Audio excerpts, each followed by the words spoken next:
Daughters of secret heart of Jesus എന്ന കോൺഗ്രിഗേഷനിലെ sister എൽസ് മരിയ ബെന്നിയാണ് ഇന്ന് നമ്മോടൊപ്പം ഉള്ളത്. സിസ്റ്റർ സ്വാഗതം. സിസ്റ്റർ ഇന്നിവിടെ ആയിരിക്കാനുള്ള കാരണം സിസ്റ്റർ കുടുംബമാണല്ലേ? കുടുംബത്തെ പറ്റി ഒക്കെ ഒന്ന് നമ്മളോട് ഷെയർ ചെയ്യാമോ? ഞാൻ ജനിച്ചതും വളർന്നതൊക്കെ കോട്ടയം ജില്ലയിലാണ്. അപ്പം എനിക്ക് വീട്ടിൽ അച്ചായും അമ്മയും അനിയത്തിയും അനിയനും ഉള്ളത്. അപ്പം കർഷക കുടുംബമാണ്. അച്ഛയുടെ ചേട്ടന്മാരൊക്കെ മലബാറിലായിരുന്നു. അങ്ങനെയാണ് ഞങ്ങൾ അവിടുന്ന് സ്ഥലവും വീടൊക്കെ വിറ്റ് മലബാറിലേക്ക് കാസർഗോഡ് ജില്ലയിൽ. ഇപ്പം ഞങ്ങളുള്ളത് കാസർഗോഡ് ജില്ലയിൽ വെള്ളരിക്കുണ്ടിനടുത്ത് നർക്കിലക്കാട് എന്ന് പറയും, അവിടെയാണ്. 10ാം ക്ലാസ് കഴിഞ്ഞാണല്ലോ സാധാരണ ദേവിളി ക്യാമ്പൊക്കെ അറ്റൻഡ് ചെയ്യുന്നതും പിന്നെ നമ്മൾ മഠത്തിൽ ചേരാനുള്ള. പക്ഷെ സിസ്റ്റർ +2 കഴിഞ്ഞിട്ടാണ്. എന്തുകൊണ്ടാണ് 10 കഴിഞ്ഞപ്പോൾ അങ്ങനെ ഒരു ആഗ്രഹം ഉണ്ടായിരുന്നോ? 10 കഴിഞ്ഞപ്പം ഞാൻ അങ്ങനെ അതിനെക്കുറിച്ച് ഒത്തിരി അങ്ങനെ ചിന്തിച്ചിട്ടൊന്നുമില്ല. 10 കഴിഞ്ഞപ്പോൾ ഞാൻ ഞങ്ങളുടെ കോൺവെന്റിൽ പുലരിക്കുന്നിൽ കോട്ടയം അവിടെ ഞങ്ങൾക്ക് ക്യാമ്പ് വെച്ചായിരുന്നു. അപ്പം ഞാനും എൻ്റെ അനിയത്തിയും കൂടെ ക്യാമ്പൊക്കെ കൂടാൻ പോയി. പക്ഷേ അന്ന് എനിക്ക് പിന്നെ അത്യാവശ്യം നല്ല മാർക്കൊക്കെ കിട്ടിയപ്പോൾ മുന്നോട്ട് തന്നെ പഠിക്കാമെന്ന് തന്നെ ചിന്തിച്ചു. അങ്ങനെ +1 +2 ചേർന്നു. +1 കൂടെ മെഡിക്കൽ എന്നൊരു സ്വപ്നം ഉണ്ടായിരുന്നില്ല. അങ്ങനെ ഇപ്പം ഞാനൊക്കെ ജനിച്ചുള്ള സാഹചര്യം ഒരു വില്ലേജ് ഏരിയയാണ്. അപ്പം നമുക്കൊന്നും ഇങ്ങനെയൊക്കെ ആഗ്രഹിക്കാമോ എന്നൊന്നും അറിയത്തില്ല. കാരണം ഡോക്ടേഴ്സ് എന്ന് പറയുന്നത് വീട്ടിലാരുമില്ല. അമ്മയുടെ വീട്ടിലാരുമില്ല, അച്ഛയുടെ വീട്ടിലാരുമില്ല. പിന്നെ കണ്ടു പരിചയം എന്ന് പറയുന്നത് വീടിൻ്റെ അടുത്തൊരു ഡോക്ടറുണ്ട്. ആ ചേച്ചി ഞങ്ങൾക്ക് ചെറുതായ സമയത്ത് പഠിക്കുകയായിരുന്നു മെഡിസിന്. അല്ലാതെ നമുക്ക് പിന്നെ അതൊക്കെ എന്ന് പറയുന്നത് നമുക്കൊക്കെ എത്തിപ്പെടാൻ പറ്റുന്ന ഒരു കാര്യമാണോ എന്നൊക്കെ അങ്ങനെയൊക്കെ ആഗ്രഹിക്കാനുള്ള യോഗ്യത ഉണ്ടോ എന്നൊക്കെ നമുക്കറിയത്തില്ല എന്നൊന്നും. പിന്നെ ആ സമയം എന്ന് പറയുമ്പോൾ നമ്മള് ഇഷ്ടങ്ങൾ മാറുന്ന സമയമാണല്ലോ. ഫിക്സ്ഡ് ആയിട്ടൊരു ഇതില്ല. ചിലപ്പോൾ ആരെങ്കിലും ഒരാളെ കാണുമ്പം അതാകണമെന്ന് തോന്നും, വേറൊരാളെ കാണുമ്പോൾ വേറൊരു ഇതാകണമെന്ന് തോന്നും. ഇപ്പം ഞാൻ ഓർക്കുന്നുണ്ട് 7th പഠിക്കുമ്പം ഞങ്ങളെ പഠിപ്പിച്ച ഒരു സിസ്റ്റർ നമ്മുടെ ഇങ്ങനെ നമ്മൾ എഴുതിക്കൊണ്ട് വരാനൊക്കെ പറയില്ലേ, എന്താണ് നമ്മുടെ ആഗ്രഹം, ഇങ്ങനെ സ്കെച്ച് പടമൊക്കെ വരച്ച്. അപ്പം അന്ന് സത്യം പറഞ്ഞാൽ എനിക്ക് കാരണം കുറേ പേരെ കണ്ട് ആ ദിവസങ്ങളിൽ ഒരു പത്രപ്രവർത്തക എന്തോ കൊല്ലപ്പെടുകയോ അങ്ങനെ എന്തോ സമൂഹത്തിന് വേണ്ടി എന്തോ കാര്യം ചെയ്തിട്ട് അപ്പം ആ സമയത്ത് പെട്ടെന്ന് ജേർണലിസ്റ്റ് ആകണമെന്നായിരുന്നു. അങ്ങനെ അപ്പോൾ അന്ന് ഞാൻ എഴുതിക്കൊണ്ട് പോയത് ജേർണലിസ്റ്റ് ആകണമെന്നായിരുന്നു. അപ്പോഴാണ് എൻ്റെ ഒരു കൂട്ടുകാരി I want to become a doctor എന്നൊക്കെ പറഞ്ഞ് അപ്പോഴാണ് നമുക്കും ഇതൊക്കെ ആഗ്രഹിക്കാമല്ലേ എന്നൊരു ചിന്ത ആഗ്രഹിക്കുമ്പോൾ ഇതൊക്കെ നമുക്കും ആഗ്രഹിക്കാവുന്ന ഒരു കാര്യമാണ്.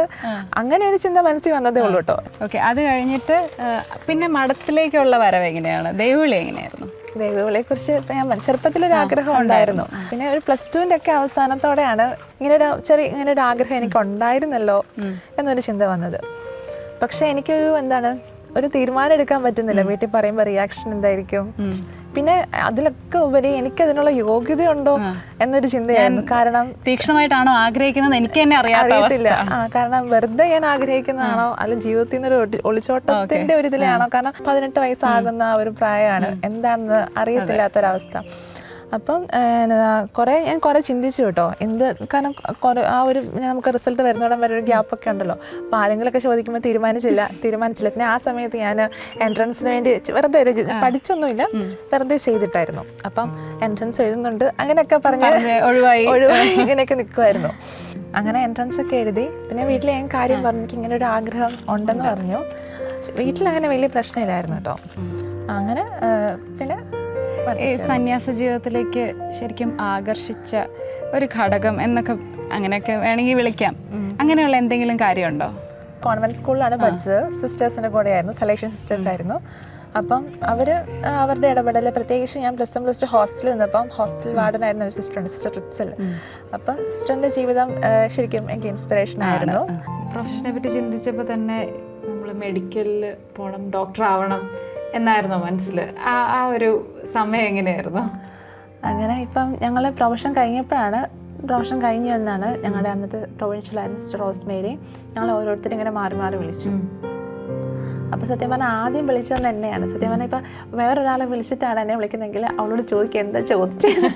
ഇതിപ്പോൾ അങ്ങനത്തെ ഒരു എന്താ ചോദിക്കുന്നതെന്നൊന്നും അറിയാതെയാണ് ഞാൻ അങ്ങോട്ട് ചെല്ലുന്നത്, സിസ്റ്റർ വിളിച്ചപ്പോൾ ചെല്ലുന്നത്.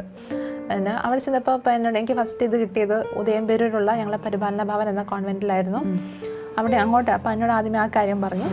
അപ്പോൾ ഞങ്ങൾ പ്രൊഫഷൻ കഴിഞ്ഞിട്ട് അന്ന് ആ രാത്രി പറഞ്ഞു കേട്ടോ. പിന്നെ ഞങ്ങൾ 10 ദിവസം ഞങ്ങൾക്ക് അവധി ഉണ്ടായിരുന്നു. വീട്ടിൽ പോയിട്ട് പിന്നെ തിരിച്ചിവിടെ വന്ന് സാധനമൊക്കെ പാക്ക് ചെയ്ത് അങ്ങോട്ട് പോകാമെന്നാണ് പറഞ്ഞത്. അപ്പോൾ അത് കഴിഞ്ഞിട്ട് ചോദിച്ചു സ്റ്റഡീസിനെ കുറിച്ച് എന്താ ചിന്തിക്കുന്നത്, എന്ത് പഠിക്കാൻ ആഗ്രഹം എന്ന് ചോദിച്ചു. അപ്പം സത്യം പറഞ്ഞാൽ അന്നേരം എൻ്റെ വായിൽ വന്നത് മെഡിസിൻ എന്നാണ്. സാധാരണ നമ്മൾ പേരൻസിൻ്റെ അടുത്തുനിന്ന് ഒരു എൻട്രൻസ് എക്സാമിന് പ്രിപ്പയർ ചെയ്യാൻ പോവുക, കോച്ചിങ് സെൻറ്ററിൽ ചേരുക എന്ന് പറയുന്നത് വലിയ ബുദ്ധിമുട്ടുള്ള കാര്യമല്ല. നമുക്ക് നമ്മുടെ അപ്പയോടും അമ്മയോടും ചോദിക്കുക, നമ്മൾ പോവുക. പക്ഷേ നിങ്ങൾക്കെന്ന് പറഞ്ഞാൽ ഒത്തിരി കടമ്പകളുണ്ട്. അപ്പം അതൊക്കെ എങ്ങനെയായിരുന്നു സിസ്റ്റർ? ഇതിപ്പം ഞാൻ പറഞ്ഞല്ലോ, പ്രൊവിൻഷ്യൽ എന്നോട് ആദ്യമേ തന്നെ റിപ്പീറ്റ്, കാരണം അന്നിപ്പോൾ ഞങ്ങൾ പറഞ്ഞല്ലോ ഞങ്ങൾക്ക് 1 ഇയർ കമ്മ്യൂണിറ്റി എക്സ്പീരിയൻസ് ആണ്. പിന്നെ ആ സമയത്താണ് കൊറോണ വന്നത്. അപ്പോൾ ശരിക്കും ഞങ്ങൾക്ക് ഇടവകയിൽ അങ്ങനെ പ്രവർത്തിക്കാനായിട്ട് ഒത്തിരി സാഹചര്യം. പിന്നെ എനിക്ക് പിന്നെ അവിടെ ഒരു പ്രവർത്തനം ഉണ്ടായിരുന്നു, പരിപാലന ഭവൻ എന്നുള്ള ഒരു ഇതുണ്ട് ഉള്ളത് കൊണ്ട് ഞാൻ അവിടെ എൻഗേജ്ഡ് ആയിരുന്നു. അപ്പം അങ്ങനെ ഇരിക്കുമ്പോഴാണ് സിസ്റ്റർ എന്നെ ഇങ്ങനെ വിളിച്ച് എന്നപ്പം അപ്പം ഞങ്ങളുടെ സ്റ്റഡീസ് 1 വർഷം കൂടെ നീണ്ടു പോവുക. സത്യം പറഞ്ഞാൽ ഫസ്റ്റ് ഇയർ കഴിഞ്ഞിട്ട് ഞങ്ങളെ പഠിക്കാൻ വിടുന്നതാണ്. അപ്പം അങ്ങനെ എൻ്റെ 1 വർഷം കളയണ്ടല്ലോ എന്ന് വിചാരിച്ചാണ് ആ സമയത്ത് ഒരു മെയ് മാസം ആയിരുന്നു സിസ്റ്ററിനെ വിളിച്ചിട്ട് എൻട്രൻസിന് തുടങ്ങിക്കൊള്ളാൻ പറഞ്ഞത്. അപ്പം ഞാൻ ബ്രില്യൻറ്റിലേക്ക് എന്നെ കോൺടാക്ട് ചെയ്തു. പല ബ്രില്യൻറ്റിലാണ് ഞാൻ കോച്ചിങ് നടത്തിയത്. അപ്പോൾ അവിടെ കോൺടാക്ട് ചെയ്തു ഓൺലൈനായിട്ട് ഇതിന് ചെയ്യാൻ വേണ്ടി. ഓൺലൈനായിട്ടാണ് ചേർന്നത്. തുടങ്ങിയെങ്കിലും എനിക്ക് ക്ലാസ്സുകളൊന്നും കൂടാനായിട്ട് സമയം കിട്ടില്ല. കാരണം നമ്മൾ ആ ഒരു സാഹചര്യത്തിലാണല്ലോ, നല്ല ഒച്ചപ്പാടും ബഹളമുള്ള അന്തരീക്ഷമാണ്. പിന്നെ അവരുടെ കൂടെ നമുക്കങ്ങനെ അവരിട്ടിട്ട് പോകും. അത് പരിപാലന ഭവനിൽ വെച്ചല്ലേ? അവിടെ വെച്ചായിരുന്നു. അപ്പം അങ്ങനെ ഞാൻ പറഞ്ഞു സിസ്റ്റർ എനിക്ക് പറ്റുന്നില്ല എന്ന് പറഞ്ഞപ്പോഴാണ് എന്നെ ഇങ്ങോട്ടേക്ക് ജസ്റ്റ് എക്സാമിന് ഒരു 1.5 മാസം സിസ്റ്റർ ഉള്ളത് പാറപ്പുറം നൗഷേറ്റ് ഹൗസ് ആയിരുന്നു. ഇവിടെ വന്ന സമയത്ത് ഇവിടെ അന്നുണ്ടായിരുന്നവർക്ക് എല്ലാവർക്കും കൊറോണ പിടിച്ചു നിൽക്കുന്ന സമയമാണ്. എല്ലാവർക്കും തീരെ മേല കൊറോണ നന്നായിട്ട് ബാധിച്ചായിരുന്നു ഇവിടെ. എന്നാലും പിന്നെ ആ വർഷം ഞാൻ പോയി നീറ്റ് എഴുതിയപ്പോൾ അന്ന് എനിക്ക് സ്കോർ 400+ ആയിരുന്നു. പക്ഷെ എന്നാലും ബാംഗ്ലൂർ സെൻറ്റ് ജോൺസ് കിട്ടാനുള്ള മാർക്കുണ്ടായിരുന്നു.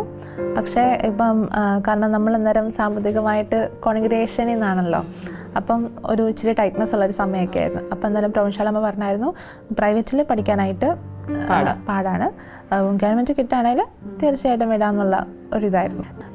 അപ്പോൾ പിന്നെ എന്നാൽ 1 കൊല്ലം കൂടെ റിപ്പീറ്റ് ചെയ്യാമെന്ന് വെച്ച് സിസ്റ്റർ തന്നെ എന്നോട് ഇങ്ങോട്ട് പറഞ്ഞു, റിപ്പീറ്റ് ചെയ്തു. ഇപ്പോൾ നമ്മൾ സമൂഹത്തിൽ സിസ്റ്റർമാർ ഒത്തിരി വെല്ലുവിളി നേരിടുന്ന സമയം, പല രീതിയിലും പുറത്ത് മഠങ്ങളിലുള്ളിൽ നടക്കുന്ന എന്താണെന്ന് അറിയാത്ത അവസ്ഥ. പക്ഷെ ഇത്രയും പോസിറ്റീവായിട്ട് സിസ്റ്ററിനെ സപ്പോർട്ട് ചെയ്തത് ഈ മഠത്തിനുള്ളിലുള്ളവരാണ് അല്ലേ? അപ്പോൾ എന്താണ് സിസ്റ്ററിന് നമ്മുടെ പ്രേക്ഷകരോട് ആ കാര്യത്തെക്കുറിച്ച് പറയാനുള്ളത്? എല്ലാവരും മനുഷ്യരാണ്, എല്ലാവർക്കും കുറവുകളും പോരായ്മകളും. ഇപ്പോൾ കുടുംബജീവിതം നോക്കിയാൽ അവിടെ ഉണ്ടല്ലോ ഇഷ്ടംപോലെ പ്രശ്നം. അപ്പം വ്യക്തികൾ വ്യത്യസ്തരാണ്, ഓരോരുത്തരും വളർന്നു വന്ന സാഹചര്യം വ്യത്യസ്തമാണ്, ഓരോരുത്തരുടെ സ്വഭാവ പ്രത്യേകതയാണ്, അതിൻ്റെതായിട്ടുള്ള പ്രത്യേകത എല്ലാവർക്കും ഉണ്ട്. പക്ഷേ ഒരു കാര്യം എനിക്ക് ഉറപ്പായി, ഞാൻ ഈ പഠിച്ചു എന്ന് പറയുന്നത് അതിൻ്റെ ഒരു ഭാഗം മാത്രമാണ്. പക്ഷേ ഇപ്പം ഇവിടെ ഇവരുള്ള എന്നെ സപ്പോർട്ട് ചെയ്യുന്നില്ലെങ്കിൽ എനിക്ക് ഒരിക്കലും ഈ ഒരു ഇതിലെത്തിച്ചേരാൻ പറ്റത്തില്ല. കാരണം അത്രയും എന്നൊക്കെ കൂടുതൽ അവരാഗ്രഹിച്ചു എന്ന് വേണം പറയാൻ. കാരണം ഞങ്ങൾ കോൺഗ്രിഗേഷനിൽ ഡോക്ടേഴ്സ് ആരുമില്ല. ഒരാൾ ഡോക്ടറുണ്ട്, പിന്നെ ഹോമിയോ ഡോക്ടറാണ്, അല്ലാണ്ട് MBBS ആരുമില്ല. അപ്പം പിന്നെ എല്ലാവർക്കും ഒരാഗ്രഹമുണ്ട് ആ ഒരു ഫീൽഡിലേക്ക് ഒരാളെ വേണമെന്നുള്ളത്. പിന്നെ നഴ്സുമാരൊക്കെ ഇഷ്ടംപോലെ ഉണ്ട്. അപ്പം ഞാൻ പറഞ്ഞ പോലെ എന്നെക്കാൾ കൂടുതൽ അവരാഗ്രഹിച്ചു എനിക്കിത് കിട്ടണം എന്നുള്ളത്.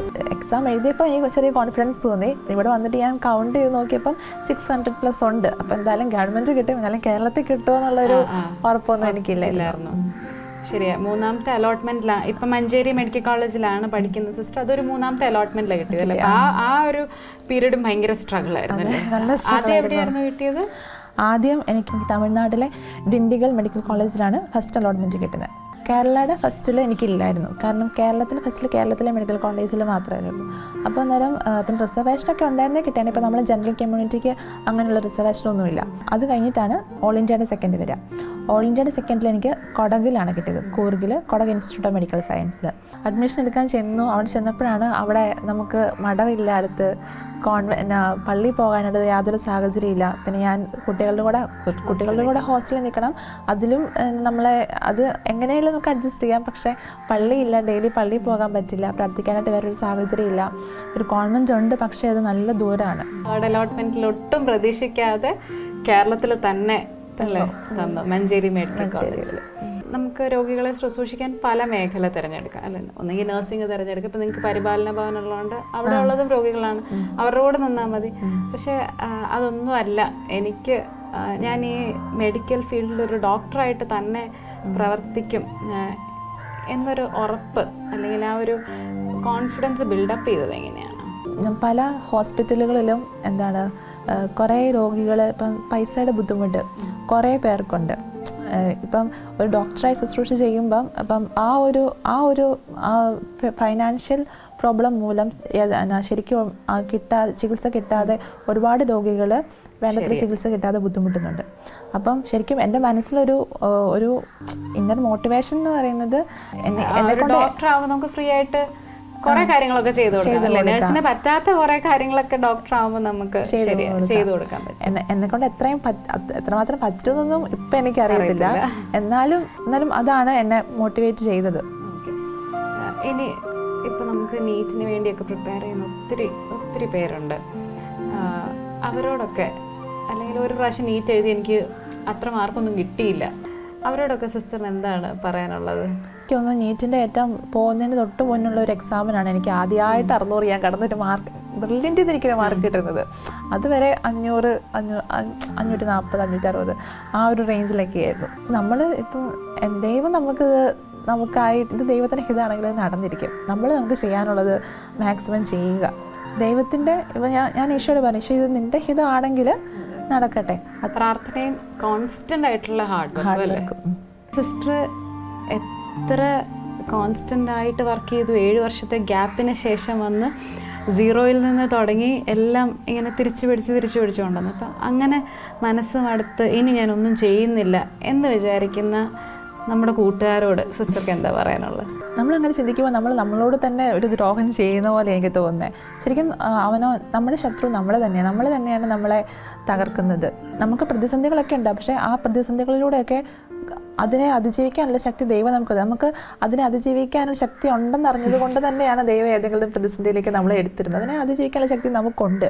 നമ്മളതിനെ വിട്ടുകൊടുത്താൽ മതി, അത് നമ്മളെ കടന്നു പൊക്കോളൂ. അപ്പം ഞാൻ ഒരിക്കലും പ്രതീക്ഷിച്ചില്ല ഇങ്ങനെയൊക്കെ ഞാൻ ഇവിടെ എത്തും എന്നുള്ളത്. അപ്പോൾ ഇപ്പം തിരിഞ്ഞ് നോക്കുമ്പം അത്രയും പ്രതിസന്ധികൾ ഇതിലൂടെയൊക്കെ ഞാൻ കടന്നു വന്നിട്ടുണ്ടെങ്കിൽ അതിലൂടെയൊക്കെ ദൈവം എന്നെ കുറച്ചും കൂടെ സ്ട്രോങ് ആക്കിയിട്ടുണ്ട് മുന്നോട്ടുള്ള ജീവിതത്തെ ഫേസ് ചെയ്യാനായിട്ട്.